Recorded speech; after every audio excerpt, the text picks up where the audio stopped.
I'm going to show you what is my new EDC sling bag na nabili ko. This one is from Urbanize Elements.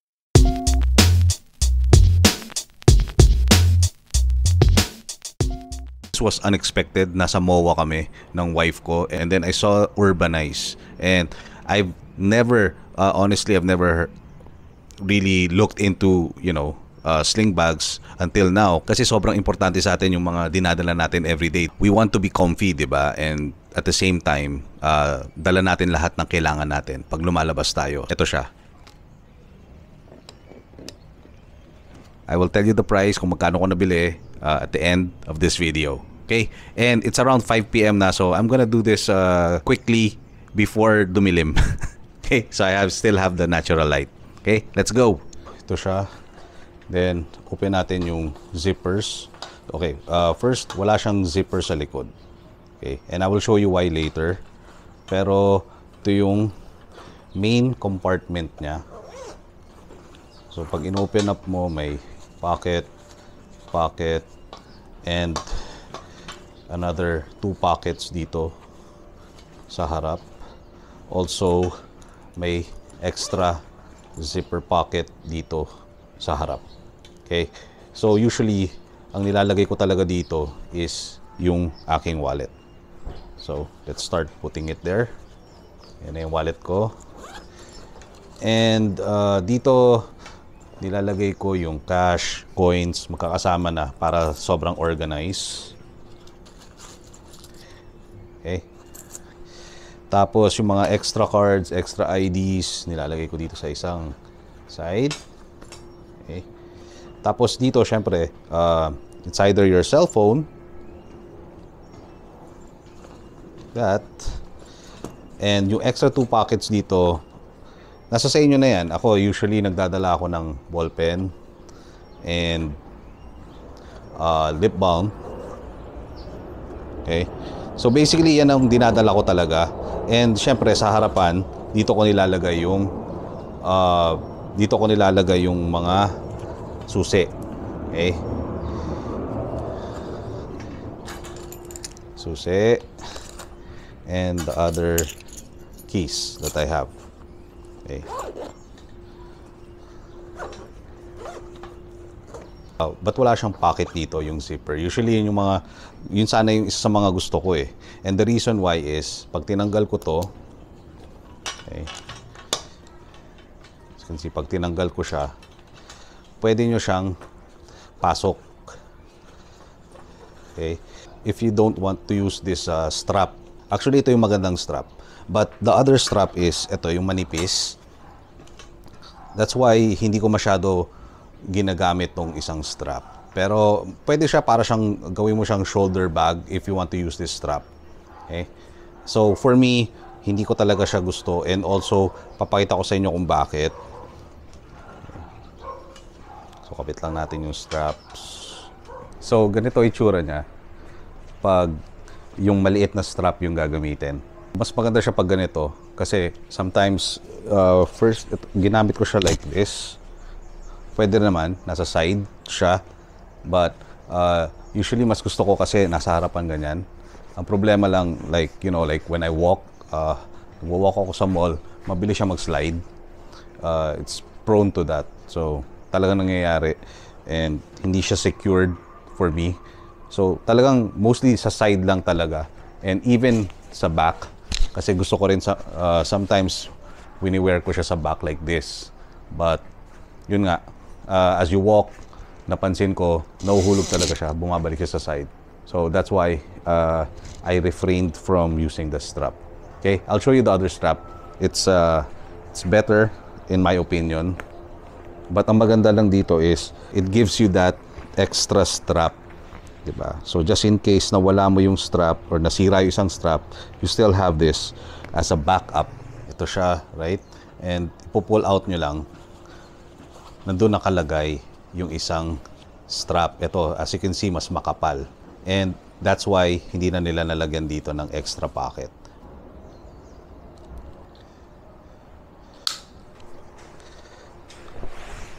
So, ganyan.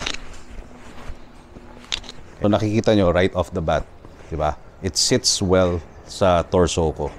Kasi nandito na yung nandito na siya mismo sa gitna, and it doesn't really move a lot.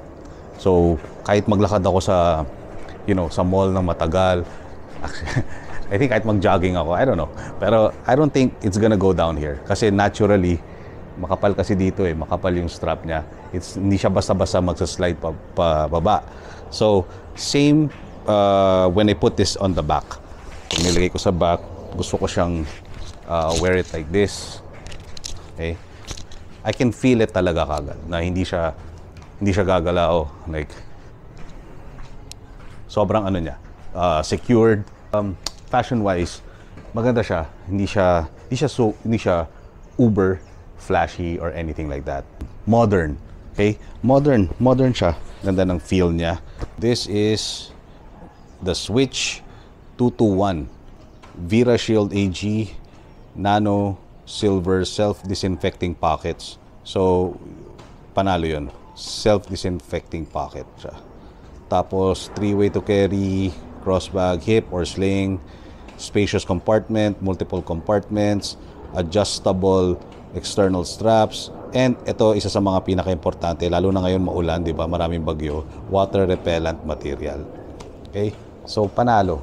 Another thing na nagustuhan ko dito is that you do have this. Yan, makikita niyo sa ilalim na you can hook dito.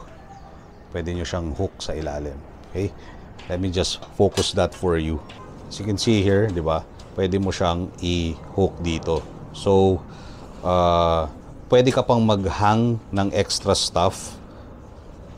As you can see.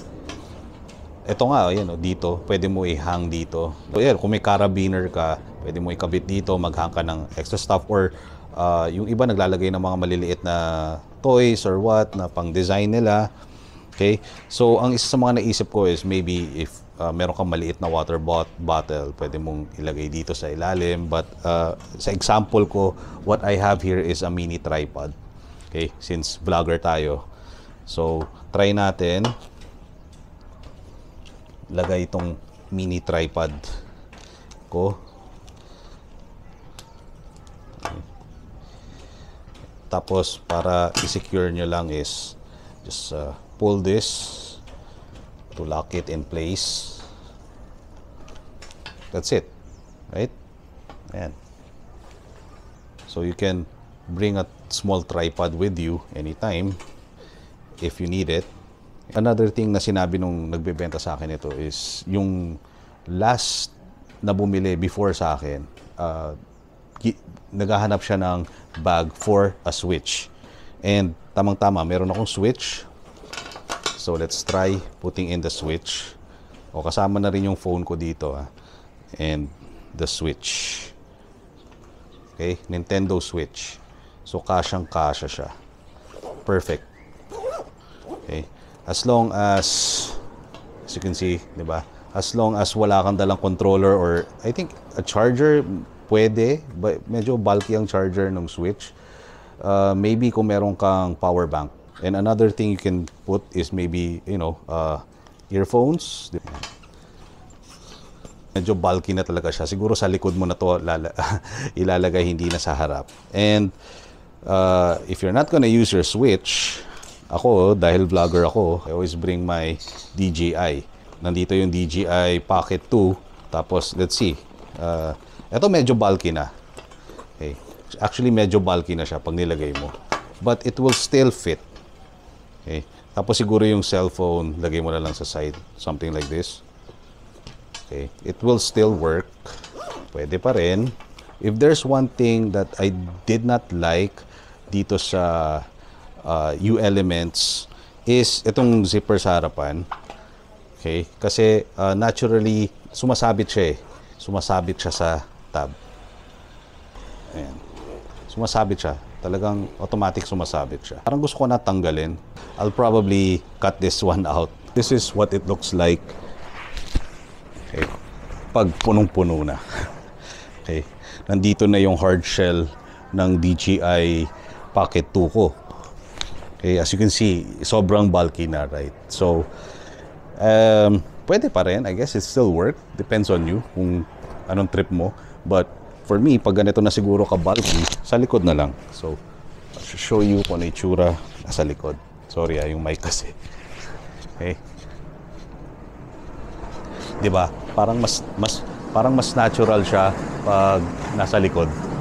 And I think it's just works better kaysa sa nasa harap. Pag gano'n naka-bulky, ayan, pag sasara ko siya, sumasabit yung tab.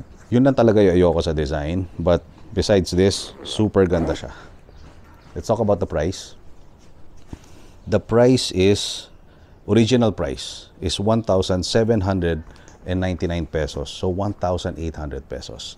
Now for the price nito, sa mga chinecheck ko sa YouTube while I'm researching for a nice sling bag, napansin ko yung Tomtok. Tomtok seems to be a really good sling bag kasi maraming nag-vlog din ng Tomtok. But the problem with Tomtok is, I think, pipili ka ng brand new, you will have to start around 2.5 pataas.